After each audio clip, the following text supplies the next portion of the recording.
بسم اللہ الرحمن الرحیم الحمد للہ رب العالمین والصلاة والسلام علی رسولہ الکریم اما بعد اعوذ باللہ من الشیطان الرجیم بسم اللہ الرحمن الرحیم انا عرضنا الامانة علی السماوات والارض والجبال فأبين أن يحملنها وأشفقن منها وحملها الإنسان إنه كان ظلوما جهولا وقال الله تبارك وتعالى إن الله يأمركم أن تؤدوا الأمانات إلى أهلها صدق الله العظيم وقال النبي صلى الله عليه وسلم لا إيمان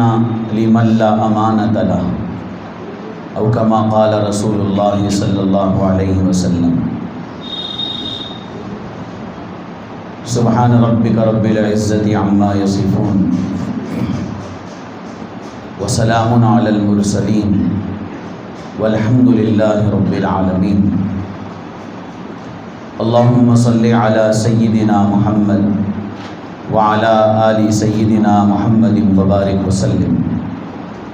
اللہم صلی علی سیدنا محمد وعلی آل سیدنا محمد وبارک وسلم اللہم صلی علی سیدنا محمد وعلی آل سیدنا محمد وبارک وسلم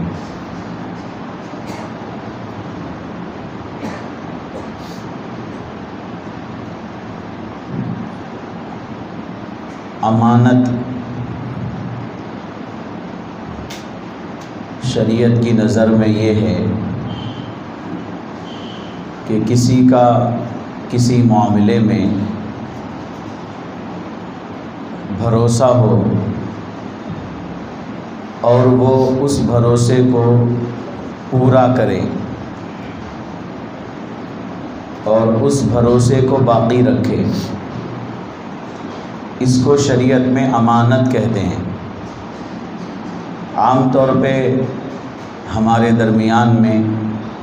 امانت اس کو سمجھا جاتا ہے، ہم اس کو سمجھتے ہیں امانت کہ کوئی بندہ کسی کے پاس کوئی چیز رکھے اور یہ کہے کہ میں اس کو بعد میں لوں گا، اور پھر جب واپس وہ مانگنے آئے اور وہ چیز پوچھے جو اس کے پاس رکھائی گئی تھی، وہ بندہ اس کو واپس صحیح طریقے سے جیسی تھی ویسی سلامت واپس کر دے، تو ہم کہتے ہیں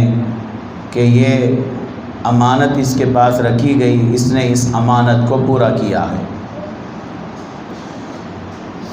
لیکن چیزوں کے معاملے میں ہی امانت نہیں کہا جاتا ہے، بلکہ قرآن اور حدیث اور شریعت کی نظر میں امانت اس کو کہتے ہیں، اور امانت کا پورا کرنا اس کو کہتے ہیں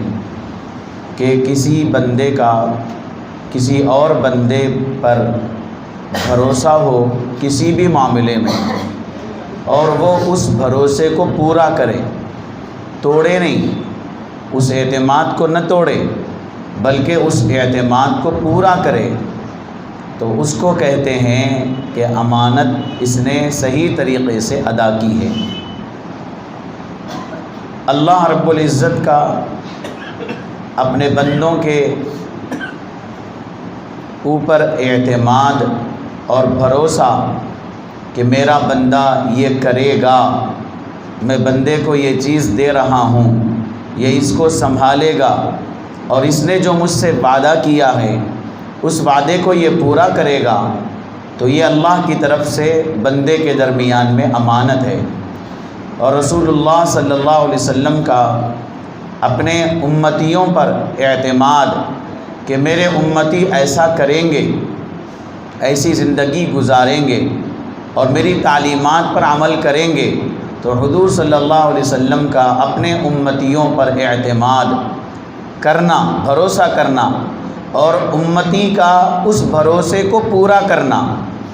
اس بھروسے کو نہ توڑنا، یہ جب کہا جائے گا کہ اس بندے نے حضور صلی اللہ علیہ وسلم کے امانت کے سلسلے میں اس نے اس امانت کو صحیح طریقے سے ادا کیا اور ادا کر رہا ہے۔ اللہ نے اور اللہ کے رسول نے ایک اعتماد کیا بندے پر، امتی پر، لیکن اس بندے نے، امتی نے ان کے اس اعتماد اور بھروسے کو پورا نہیں کیا تو کہا جائے گا کہ اس نے اللہ کے ساتھ خیانت کی، امانت میں خیانت کی ہے، اور رسول اللہ صلی اللہ علیہ وسلم کے ساتھ امانت میں خیانت کی ہے، اور لوگوں کے، دنیا والوں کے جو امانتیں اس کے پاس ہیں وہ ان امانتوں کے بارے میں اس نے خیانت کی ہے جب سمجھا جائے گا کہ اس نے اس اعتماد کو پورا نہیں کیا۔ اللہ تعالیٰ نے قرآن مجید میں ایمان والے بندوں اور بندیوں کو مخاطب بنا کر یہ اس بات کا پابند کیا ہے اور منع کیا ہے کہ خیانت مت کرو، بلکہ پابند کیا کہ تم امانت صحیح طریقے سے ادا کرو۔ فرمایا یا ایھا الذین آمنوا لا تخونوا اللہ والرسول وتخونوا اماناتکم، فرمایا اے ایمان والو تم اللہ کی جو امانتیں تمہارے پاس ہیں اللہ کی، وہ اللہ کی امانت میں بھی خیانت مت کرو۔ لا تخونوا اللہ والرسول، اور رسول اللہ صلی اللہ علیہ وسلم کی جو امانت تمہارے پاس ہے وہ امانت میں بھی تم خیانت مت کرو، نہ اللہ کی امانت میں اور نہ رسول اللہ صلی اللہ علیہ وسلم کی امانت میں، اور نہ وتخونوا اماناتکم، اور تمہارے جو دیگر امانتیں ہیں ان امانتوں میں بھی خیانت مت کرو جو عام بندوں کے درمیان میں ہوتے ہیں، میاں بیوی کے درمیان میں امانت، اولاد اور ماں باپ کے درمیان میں امانت، بھائی بہن کے درمیان میں امانت، دوستوں کے درمیان میں امانت۔ تو جو بھی معاملے آپس میں تم طے کر لیتے ہو ان معاملات میں، ان امانتوں میں بھی خیانت مت کرنا، اور اللہ اور رسول اللہ صلی اللہ علیہ وسلم ان دونوں کے درمیان میں جو امانتیں ہیں ان امانتوں کے بارے میں بھی خیانت نہ کرنا، بلکہ امانت کو صحیح معنوں میں ادا کرنا، امانت کو صحیح معنوں میں۔ پھر ایک بار دہرایا جائے گا کہ امانت ہم اس کو سمجھتے ہیں، امانت میں خیانت ہم اس کو کہتے ہیں کہ کوئی بندہ کوئی چیز رکھنے کے لیے دے، ہم اس کو صحیح سلامت واپس نہ کریں بلکہ اس چیز میں کوئی خرابی کر دیں، یا اس چیز کو ہم استعمال کر لیں، یا واپس وہ پوچھنے پہ آئے تو انکار کر دیں۔ ہم اس کو کہتے ہیں کہ یہ بندہ امانت اس کے پاس رکھی گئی، اس نے امانت میں خیانت کی، ہم لوگ اسی کو سمجھتے ہیں امانت میں خیانت۔ لیکن اللہ رب العزت نے قرآن مجید میں ارشاد فرمایا، اور شریعت کی نظر میں امانت میں خیانت اس کو کہتے ہیں دراصل کہ کسی معاملے میں کسی کی طرف سے کسی پر بھروسہ ہو، اعتماد ہو، اور وہ اس بھروسے کو توڑ دے، پورا نہ کرے، تو اس کو بھی کہتے ہیں کہ اس نے امانت میں خیانت کی۔ جیسے اللہ رب العزت نے بندوں سے فرمایا کہ کیا میں تمہارا رب نہیں ہوں، میں تمہارا اللہ نہیں ہوں، تو سارے بندوں نے مل کے کہا کہ کیوں نہیں، آپ ہمارے رب ہیں، آپ ہمارے پروردگار ہیں، ہم اس بات کا اقرار کرتے ہیں۔ تو اللہ نے فرمایا اچھا اب اقرار کر رہے ہو، دنیا نہیں ہے اس وقت میں، تم عالم ارواح میں ہو، اس وقت میں تم کہہ رہے ہو اپنی زبان سے کہ ہمارے رب تو آپ ہیں، اللہ ہیں، ذرا اس وعدے کو جو تم نے وعدہ کیا، ابھی تم نے اقرار کیا اپنی زبان سے، ایک کام کرو، میں دنیا بنا رہا ہوں، اس دنیا میں میں تم سب کی روحوں کو ایک جسم بنا کر کے بھیجوں گا، وہاں دنیا میں جانے کے بعد جو اقرار تم اس وقت میں کر رہے ہو، دنیا میں جانے کے بعد وہی اقرار وہاں پر کرنا، اور میرے ساتھ کسی کو شریک مت کرنا، مجھے ہی خدا ماننا، مجھے ہی معبود ماننا، مجھے ہی رب ماننا، میرے علاوہ کسی کو رب نہیں ماننا۔ پالنے والے ایک اللہ ہیں، رب کے معنی پالنے والا، پالنے والے ایک اللہ ہیں، تو تم پالنے کا یقین، تمہارے پلنے کا یقین صرف میری ذات کے ساتھ ہونا، کسی اور کے ساتھ تم پلنے میں کسی پر یقین مت کرنا اور کسی کو میری ذات میں شریک مت کرنا، جاؤ دنیا میں جا کر یہ اقرار کرو۔ تو اللہ کا بندوں پر اعتماد اور وعدہ اور امانت کہ جو تمہارے پاس جو تم کہہ رہے ہو یہ امانت ہے، یہ امانت میں خیانت اس وقت ہوگی جب تم دنیا میں جاؤ گے اور میرے ساتھ کسی اور کو شریک ٹھہراؤ گے اور میرے ذات کے یقین کے ساتھ میرے غیر پر یقین رکھو گے، تو پھر جب کہا جائے گا کہ تم امانت میں خیانت کر رہے ہو۔ حضور اکرم صلی اللہ علیہ وسلم نے امتیوں کو تعلیم دی ہے، بتایا، خود نمونہ بنے ہیں،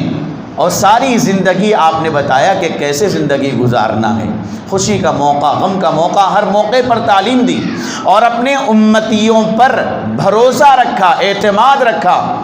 کہ اور یہ بھی فرمایا کہ دیکھو امتیوں، کل قیامت کے دن دوسرے تمام انبیاء اکرام میدان محشر میں ہوں گے، سب جمع ہوں گے، اور تمام نبیوں کی قومیں ہوں گی۔ کل تم دنیا میں ایسی زندگی میرے بعد گزارو گے جو میرے حکموں اور میرے طریقوں اور میری تعلیمات کے بالکل الگ اور خلاف ہوگی، تم ایسی زندگی گزار کے آؤ گے۔ اس وقت سارے نبی ہوں گے اور ان کی قومیں ہوں گی، ان سب کے سامنے تمہارے بارے میں یہ کہا جائے گا کہ یہ امت ہے محمد الرسول اللہ صلی اللہ علیہ وسلم کی، لیکن ان کی امت نے، ان لوگوں نے، ان امتیوں نے ان کے نبی کے، رسول اللہ صلی اللہ علیہ وسلم کے طریقے کے خلاف زندگی گزاری، اور یہ زندگی لے کر کے آئے ہیں جو زندگی نہ رسول اللہ کو پسند ہے نہ اللہ کو پسند ہے، ایسی زندگی گزار کے آئے ہیں۔ اس وقت میں مجھے دیگر نبیوں اور ان کی قوموں کے سامنے شرمندگی ہوگی، افسوس ہوگا، اسی لیے میں تمہارے اوپر بھروسہ کرتا ہوں، اعتماد کرتا ہوں کہ میرے بعد تم زندگی مجھے دیکھ کر کے گزارنا، میرے طریقوں کو دیکھ کر کے گزارنا، اور میرے طریقوں کو دیکھ کر صحابہ نے، صحابیات نے جیسے گزارا وہ بھی ان کی زندگی بھی تمہارے سامنے ہوگی، تو تم میری زندگی اور صحابہ کی زندگی، ان دونوں کی زندگی دیکھ کر تم اقتدا کرنا، آگے بڑھنا۔ اگر تم ایسا کرو گے تو پھر تم میرے بھروسے کو پورا کرنے والے، میرے اعتماد کو نہ توڑنے والے، بلکہ امانت میں خیانت نہ کرنے والے کہلاؤ گے، اور میری جو امانت تمہارے پاس ہے، یعنی تمہارے اوپر جو میں بھروسہ کر رہا ہوں، وہ بھروسے کو تم نہیں توڑو گے تو میں سمجھوں گا کہ تم نے امانت میں صحیح طریقے سے تم نے امانت ادا کی، امانت میں تم نے خیانت نہیں کی۔ یہ مطلب ہے امانت میں خیانت کرنا اور امانت داری کو پورا کرنا جو امانت اللہ نے دی ہے۔ میرے عزیز بھائیوں، اللہ تعالیٰ نے قرآن مجید میں ارشاد فرمایا، ان اللہ یأمرکم ان تؤدوا الامانات الی اہلہا، پارے 5 کی آیت ہے، سورہ نساء ہے۔ اللہ تعالیٰ فرماتے ہیں بے شک اللہ تعالیٰ تم کو حکم دیتا ہے۔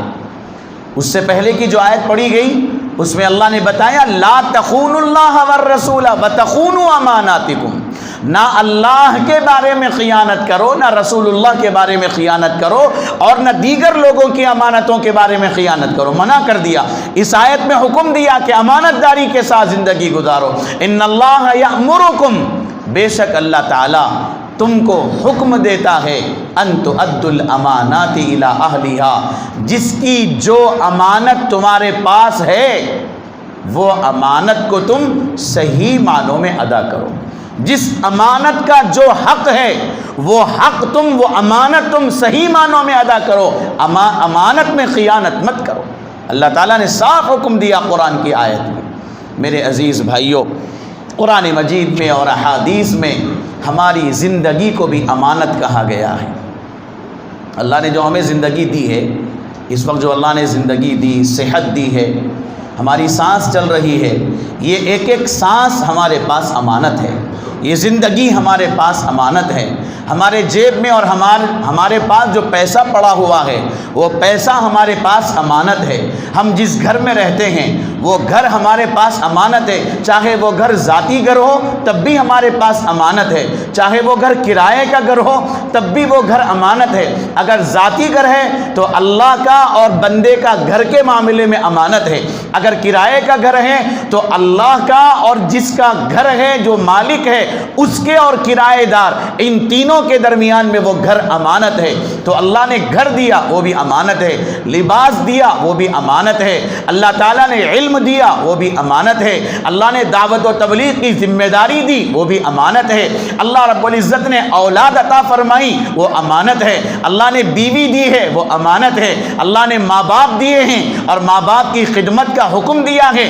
ماں باپ ہمارے پاس امانت ہیں۔ ہمارے سلسلے میں جو بندوں کے حقوق ہیں وہ تمام کے تمام حقوق جو ہمارے اوپر فرض ہیں وہ گویا ہمارے پاس امانت ہیں، اور اس امانت کو پورا کرنا اور امانت کا احساس دل میں رکھنا کہ میرے پاس امانتیں ہیں، اس بات کا احساس رکھنا میرے عزیز بھائیوں یہ بہت بڑی دولت ہے۔ اگر کوئی امانت داری پورا کرے دنیا کی زندگی میں اور امانت کا احساس رکھے میرے بھائیوں، نیکیوں پر اس کی زندگی ہوگی، گناہوں سے وہ بچتا رہے گا۔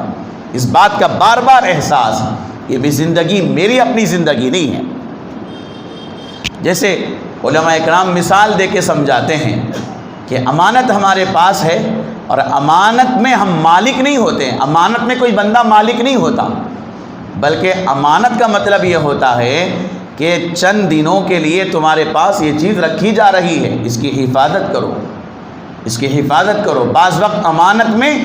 استعمال کا اختیار بھی دیا جاتا ہے، جیسے مثال کے طور پہ میرے کسی کے پاس، کسی بندے کے پاس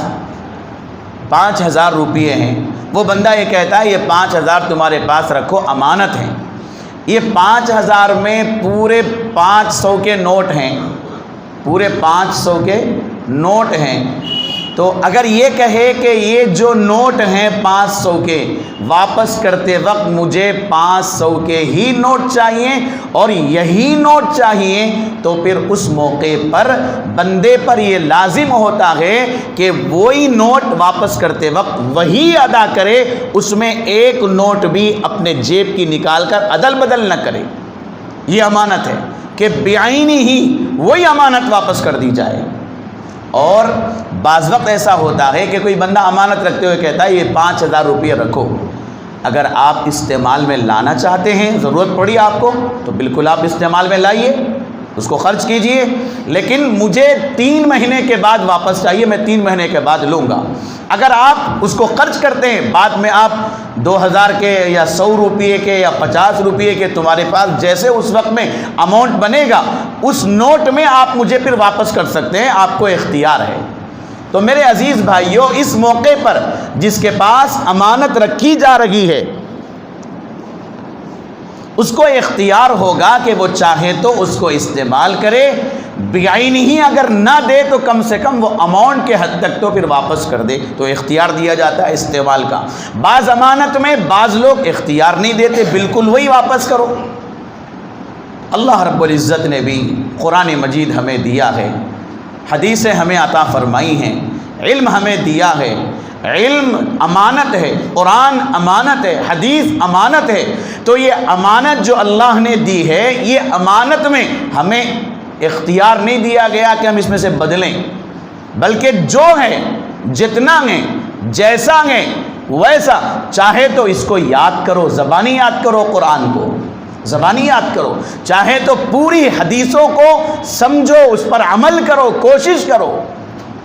اس طرح، لیکن اس میں تمہیں بدلنے کا اختیار نہیں ہے۔ ایک آیت پہلے پارے کی نکال کر 15ویں پارے میں ڈالو، 15ویں پارے کی آیت نکال کر 30ویں پارے میں ڈالو، اس کا اختیار تمہیں نہیں ہے۔ جو امانت تمہیں دی گئی جیسی ہے ویسی حفاظت کرو، یاد کرو، عمل کرو، پھر اس کو لے کے آؤ۔ جب لے کے آؤ گے تو تمہارے سینے میں جتنا قرآن میرا رہے گا، میں تم سے کہوں گا پڑھو،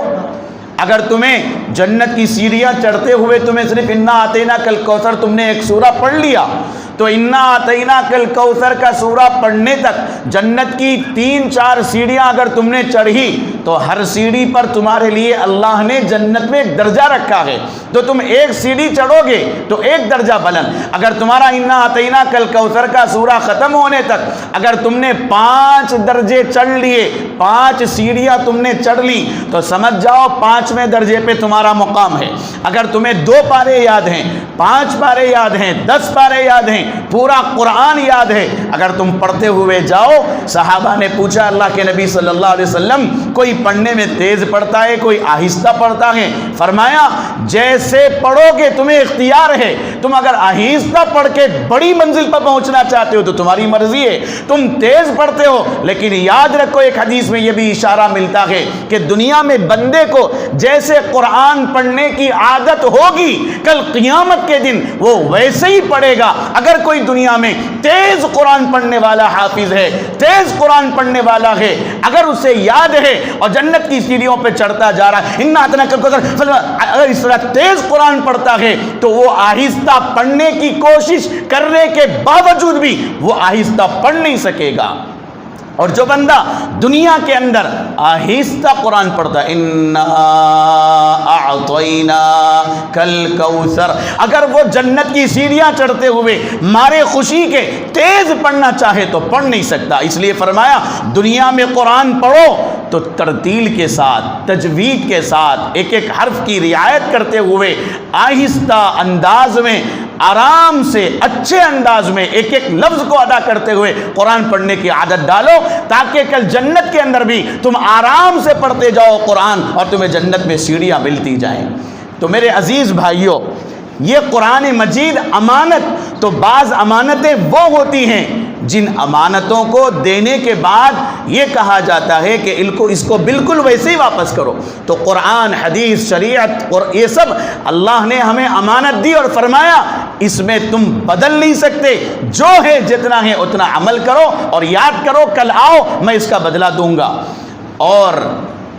بعض امانتیں ایسی ہوتی ہیں جن میں استعمال کی اجازت دی جاتی ہے، لیکن استعمال کا طریقہ بھی بتایا جاتا ہے۔ کہا جاتا ہے کہ تم استعمال کرو، لیکن پھر جب واپس کرنے کی بات آئے تب واپس کرنا ہی امانت۔ تو اللہ نے زندگی دی، فرمایا یہ زندگی بھی جو تمہیں ملی ہے یہ امانت ہے، اس میں سے تم استعمال کر سکتے ہو، استعمال کر سکتے ہو، تمہیں اختیار دیا جا رہا ہے، لیکن دیکھو یہ زندگی تمہاری میرے پاس واپس آنا ہے۔ یہ اولاد تمہیں دی جا رہی ہے، تمہیں 4 بچے ہیں، 5 بچے ہیں، ان 5 میں سے ایک کا اگر انتقال ہو جائے تو یاد رکھو یہ جو اللہ نے موت دی ہے یہ مت سمجھو کہ اللہ نے ظلم کیا، نہیں، یہ اللہ کا اختیار ہے۔ اللہ نے تمہیں دی ہے اولاد، یہ اولاد امانت ہے تمہارے پاس، میری مرضی ہے، میں امانت کا مالک ہوں، تم اپنی اولاد کے مالک نہیں ہو، تم اپنی اولاد کے مالک نہیں ہو، میں جب چاہوں گا یہ امانت لینا میں لے لوں گا، میری مرضی۔ تو اللہ نے اولاد بھی جو دی ہے وہ امانت ہے ہمارے پاس، اور فرمایا یہ امانت کا صحیح استعمال کرو، اولاد کا بھی صحیح استعمال کرو۔ مال اللہ نے دیا، یہ مال بھی امانت ہے، فرمایا یہ مال بھی صحیح استعمال کرو۔ تم اپنی مرضی سے مال استعمال نہیں کر سکتے، تم اپنی مرضی سے مال استعمال نہیں کر سکتے۔ علماء نے مثال دی ہے کہ کوئی بندہ کسی کے پاس گاڑی کرائے پہ لیتا ہے، یہ بات ہوتی ہے کہ 4 دن کے لیے میں آپ کی گاڑی کرائے پہ لے رہا ہوں، اور جو گاڑی کا مالک ہے وہ اس کو اسٹیئرنگ پہ بٹھا دیتا ہے، ڈرائیور بنا دیتا ہے کہ تم استعمال کرو اس کو، لیکن پابندی لگاتا ہے کہ دیکھو بھائی تم بیچ نہیں سکتے اس کو، جھوٹے کاغذات بنا کر بیچ نہیں سکتے، چوری کر نہیں سکتے، اور اس گاڑی کو تم جلا نہیں سکتے، جیسے چاہے استعمال نہیں کر سکتے۔ یہ گاڑی 4 دن کے لیے تمہیں دی جا رہی ہے، تمہیں اسٹیئرنگ پہ بٹھایا جا رہا، اب تمہاری مرضی، تم یہ گاڑی لے کے مسجد کو جاؤ گے، یہ گاڑی لے کر تم جلسے میں جاؤ گے، یا یہ گاڑی لے کر تم شاپنگ کرنے جاؤ گے، یہ گاڑی لے کر تم کلب میں جاؤ گے، یہ گاڑی لے کر تم عیاشی کرنے جاؤ گے، یہ گاڑی لے کر تم گناہ کرنے جاؤ گے، یہ گاڑی لے کر تم زنا کرنے جاؤ، یہ تمہاری مرضی ہے، تم جہاں جانا چاہتے ہو جاؤ، لیکن یاد رکھو یہ 4 دن کے لیے تمہارے پاس امانت ہے، یہ جیسی ہے ویسی مجھے واپس لا کے دینا، انشاءاللہ خوش ہو کر میں آپ کو اور بھی دیتا جاؤں گا، جب بھی آپ کو ضرورت پڑی دیتا جاؤں گا۔ اگر آپ نے کچھ بھی اس میں خیانت کی تو پھر اس کے پیسے تمہیں دینے پڑیں گے، اس کا حق ادا کرنا پڑے گا، اور پھر کل بعد میں تمہیں اگر ضرورت پڑی تو پھر میں نہیں دوں گا۔ یہ اس بات کی پوری وضاحت کے بعد گاڑی کا مالک گاڑی کرائے پہ دیتا ہے، یہ بندہ لے جاتا ہے پھر واپس لاتا ہے۔ اللہ رب العزت نے بھی فرمایا دیکھو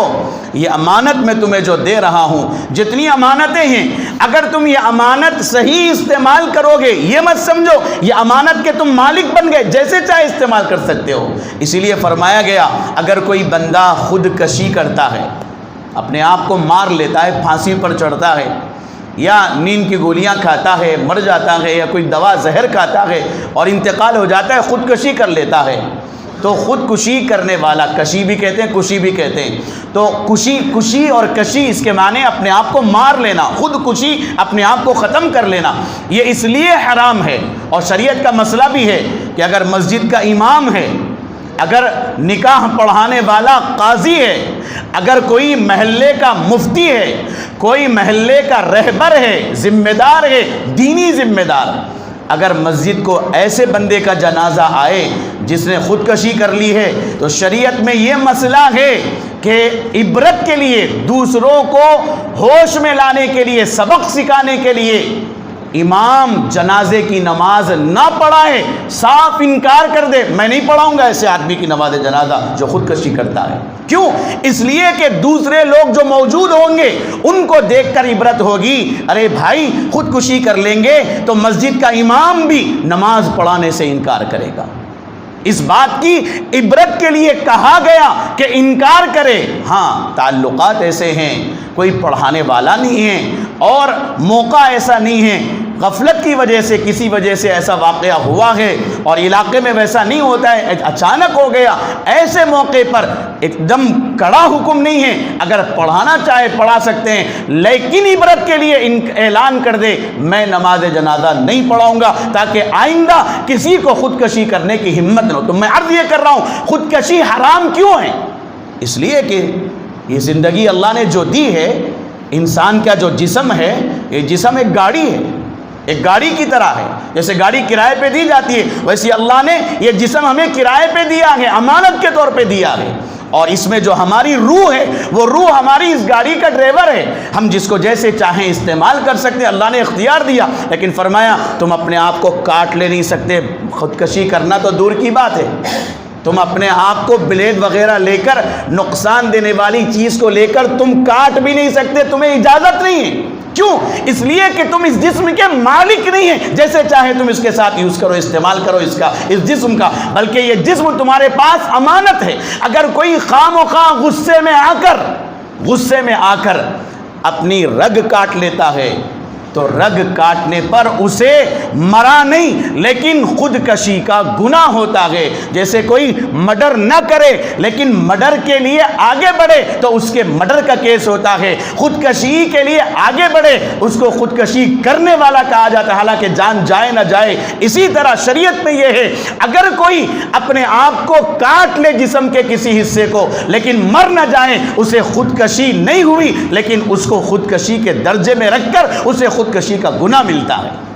تو اس لیے کہ جسم امانت ہے، اللہ نے مال دیا، وہ مال امانت ہے۔ میرے عزیز بھائیوں، ہمیں اس امانت جو چیزیں اللہ نے ہمیں امانت کے طور پہ دی ہیں، ان کو امانت سمجھنا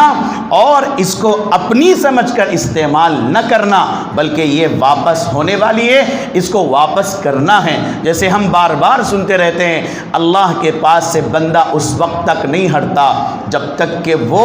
اس کا حساب نہ دے کہ اللہ آپ نے مجھے زندگی دی۔ اللہ پوچھیں گے میں نے زندگی دی، کہاں خرچ کیا، کن کاموں میں خرچ کیا، گناہ کی زندگی گزاری یا نیکی کی زندگی گزاری؟ یہ زندگی کے بارے میں سوال ہوگا کیونکہ یہ امانت ہے۔ مال کے بارے میں سوال ہوگا، کہاں سے کمایا، کہاں خرچ کیا، اس کے بارے میں سوال ہوگا۔ علم کے بارے میں سوال ہوگا، یہ علم بھی امانت ہے، کتنا سیکھا، کیا سیکھا، اور جو سیکھا اس پہ کتنا عمل کیا، تو عمل کے بارے میں پوچھا جائے گا، علم پر عمل کے بارے میں۔ میرے عزیز بھائیوں، بندے کو اس کا جواب دینا پڑے گا، یہ امانت ہے ہمارے پاس، وقت ہمارے پاس امانت ہے، ایک ایک سیکنڈ ہمارے لیے امانت ہے، اس کی حفاظت کرنا ہماری ذمہ داری ہے۔ اور امانت میں خیانت کرنے پر کیا سزا ملے گی؟ حدیث میں ہے کہ ایک بندہ جو اللہ کے راستے میں جہاد کرتے کرتے شہید ہو جائے، اللہ کے راستے میں مرے، اللہ کے راستے میں اسے شہادت کا مرتبہ ملے، کل قیامت کے دن وہ شہید جنت میں جانا چاہے گا۔ اللہ فرمائیں گے کہاں جا رہے ہو؟ جنت میں نہیں جانے دیا جائے گا تمہیں۔ ہاں تمہاری نمازیں صحیح ہیں، تمہارے روزے صحیح ہیں، تمہارے حج صحیح ہیں، تمہاری ساری عبادتیں صحیح ہیں، سب صحیح ہے، اور اخیر میں تمہاری جان گئی کہاں؟ اللہ کے نام پر، اللہ کے کلمے پر تم مرے ہو، تمہیں شہید کا مرتبہ ملا، اور سب شہیدوں کے ساتھ تم اب تک ٹھہرے رہے، لیکن جنت میں جا نہیں سکتے، پھر کیا؟ اللہ فرمائیں گے فلاں کی امانت تمہارے پاس رکھائی گئی تھی، تمہاری اولاد تمہارے پاس امانت تھی، تم نے اپنی اولاد کی صحیح تربیت نہیں کی،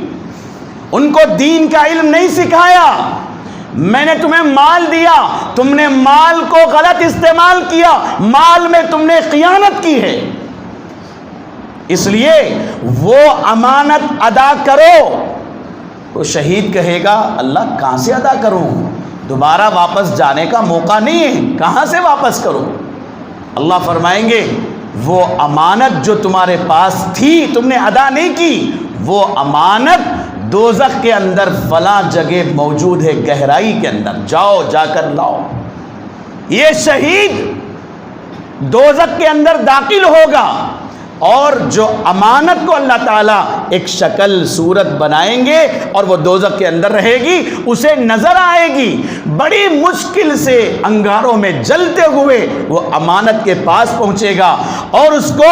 اپنی پیٹھ پر اٹھا کر لانا چاہے گا۔ حدیث میں رسول اللہ صلی اللہ علیہ وسلم نے ارشاد فرمایا دنیا میں جتنے پہاڑ ہیں وہ پہاڑوں سے زیادہ وزن اللہ تعالیٰ اس امانت کے اندر رکھیں گے، اتنا وزنی وہ امانت ہوگا، وہ اٹھا کے لا کے امانت والوں کو دینا چاہے گا لیکن اس سے اٹھ نہیں سکے گا، وہ آخر میں دوزخ میں گرتا جائے گا۔ اس طرح ہمیشہ ہمیشہ ہمیشہ اللہ کی جب تک مرضی ہے تب تک وہ دوزخ میں رہے گا، اس کا کام یہی ہوگا، وہ امانت اٹھانا۔ کون؟ گنہگار نہیں، چور نہیں، بدماش نہیں، بلکہ وہ جو پوری زندگی نماز روزہ حج وغیرہ میں گزارا اور آخر وقت بھی اللہ کے راستے میں جان دے دی، لیکن کسی کی امانت اس کے پاس تھی، اس نے امانت میں خیانت کی، ادا نہیں کیا، تو اتنی بڑی سزا شہید کو ملے گی۔ میرا اور آپ کا کیا حال ہوگا؟ ہم نے کتنوں کی امانتیں لی، زمینیں ہم نے ہڑپ لی ہے، یتیم بھانجوں کی زمینیں، یتیم بھتیجوں کی زمینیں ہم نے ہڑپ لی ہے، اپنی بہنوں کو اپنے ماں باپ کے چھوڑے ہوئے مال وراثت میں ہم نے یہ کہہ کے محروم کر دیا، تمہارے شادی میں کٹنم بھوت دیے تھے، بابا جہیز بہت دیے تھے، تم لے لیے، ہو گیا ختم، ہمارا خیال کرو، حق سے محروم کر دیا۔ تو یاد رکھ لو یہ بھی امانت میں خیانت ہے، امانت میں خیانت ہے، کل اس کا حساب دینا پڑے گا۔ اولاد امانت ہے، اگر ان کی صحیح تربیت نہیں کی میرے بھائیوں، اولاد کی امانت کے بارے میں خیانت کہلائی جائے گی۔ حضرت عمر فاروق رضی اللہ تعالیٰ عنہ امیر المومنین ہیں، مسلمانوں کے بادشاہ ہیں، وہ مدینہ منورہ سے ملک شام چند دن رہنے کے لیے وہاں چلے گئے تاکہ وہاں کے علاقے کا جائزہ لیں، چونکہ پورے مسلمانوں کے امیر ہیں۔ گئے ملک شام میں چند دن رہے، پھر واپس آئے، مدینے میں آئے۔ آنے کے بعد ان کے دل میں خیال آیا کہ مدینے کے لوگوں کے کیا حالات ہیں، میں ایک عام آدمی بن کر لوگوں میں چلا جاؤں گا، ایسا انداز اپناؤں گا کہ کوئی مجھے نہ پہچان سکے۔ اس طرح رات کے وقت میں نکلے، ایک بڑھیا کے گھر پہنچے، اس کے گھر میں کوئی نہیں تھا، معلوم ہوا کہ یہ گھر ہے، گئے، جا کر بیٹھے وہاں پر۔ اس نے امیر المومنین کو نہیں پہچانا، رات کا اندھیرا تھا، تو اس کی ملاقات نہیں ہوئی، آپس میں بات چیت نہیں ہوئی۔ تو عمر فاروق رضی اللہ تعالیٰ عنہ نے اس بوڑھی عورت سے پوچھا کہ امیر المومنین جو بادشاہ ہیں ان کے بارے میں تمہارا کیا خیال ہے؟ تو اس بوڑھی عورت نے کہا امیر المومنین جب سے امیر بنے ہیں تب سے اب تک انہوں نے مجھے ایک دینار، ایک روپیہ بھی نہیں دیا، میرا خیال نہیں کیا۔ میں تنہا عورت ہوں، بوڑھی ہوں، میرا کوئی خیال کرنے والا نہیں ہے۔ امیر المومنین نے اب تک بھی میرا خیال نہیں کیا، میرے بارے میں تحقیق نہیں کی، مجھے وہاں سے جو غلہ ہے حکومت کا، وہ حکومت کی طرف سے بیت المال سے مجھے کچھ نہیں بھیجا اب تک، کوئی تحفہ نہیں، کوئی خرچہ نہیں۔ تو عمر فاروق رضی اللہ تعالیٰ عنہ نے فرمایا اگر امیر المومنین کی طرف سے میں ذمہ داری لے کر تمہیں اب تک جب سے امیر المومنین عمر امیر بنے ہیں تب سے اب تک جتنی مدت ہوئی، جتنا تمہارے ساتھ ظلم ہوا، وہ ظلم کے بدلے میں آپ کو ایک اماؤنٹ اگر آپ کی مرضی کے مطابق دوں تو کیا تم امیر المومنین عمر سے راضی ہو جاؤ گی؟ کیونکہ وہ میرے دوست ہیں، وہ ڈرتے ہیں اس معاملے میں، ان کو نہیں معلوم اس کی حقیقت، وہ بے خبر تھے۔ اس کے بدلے میں کیا تم معاف کرو گے؟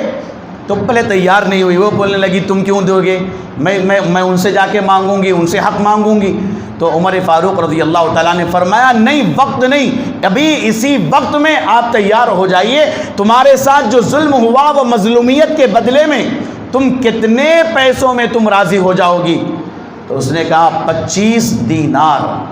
دینار سونے کے سکے کو کہتے ہیں، روپے 2 روپے کے جو بلے ہیں وہ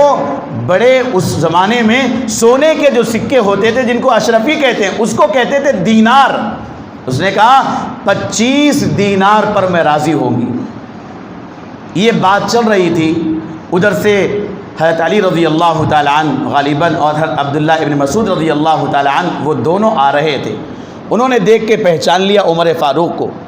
امیر المومنین آپ یہاں بیٹھے ہیں؟ جیسے امیر المومنین کا بڑھیا سمجھ گئی کہ یہی عمر ہیں، معافی مانگنے لگی کہ میں نے آپ کو برا بھلا کہا، معاف کر دیجئے۔ عمر فاروق رضی اللہ تعالی عنہ نے کاغذ ڈھونڈا، انہیں کاغذ نہیں ملا، تو اپنے جسم پر جو کپڑا ہے وہ کپڑے کا ایک ٹکڑا پھاڑا اور پھاڑ کر قلم نکال کر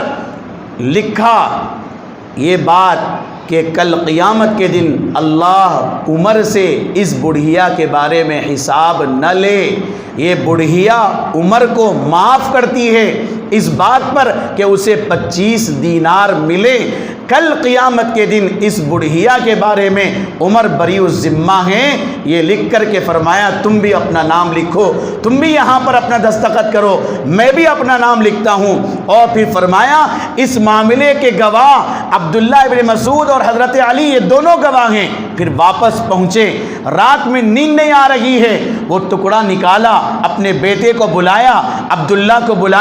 بلا کے کہا بیٹا اگر جھٹ آج رات میں میرا انتقال ہو جائے اچانک، پھر یہ بات راز میں رہ جائے گی، اس لیے تمہیں بتانا چاہتا ہوں اگر میں مر جاؤں تو میرے کفن میں جب کفن پہنایا جائے تب میرے کفن میں اس ٹکڑے کو ساتھ میں رکھنا، کل اللہ کے سامنے جاؤں گا تو میں اللہ تعالیٰ کو یہ ٹکڑا بتاؤں گا، کیونکہ امیر المومنین اس بات کی کوشش کرتا ہے کہ اس کے زمانے میں اس کی بادشاہت میں ایک کتا بھی بھوکا مر جائے، امیر المومنین کو یہ گوارا نہیں ہے، بلکہ وہ امانت کا اتنا خیال رکھتا ہے۔ میرے عزیز بھائیوں، واقعہ بتانا مقصد یہی ہے کہ ہمارے دلوں میں احساس پیدا ہو جائے ہمارے اوپر کتنی امانتیں ہیں، کتنے لوگوں کی امانتیں، ماں باپ کی امانت ہے اور بیوی کی امانت ہے، اولاد کی امانت ہے، علم امانت ہے، یہ سب امانتیں ہیں۔ ہم ساری امانتوں کو بھلا کر آزادی کے ساتھ زندگی گزار رہے ہیں، اس بات کا احساس پیدا ہونا ہے، مجھے بھی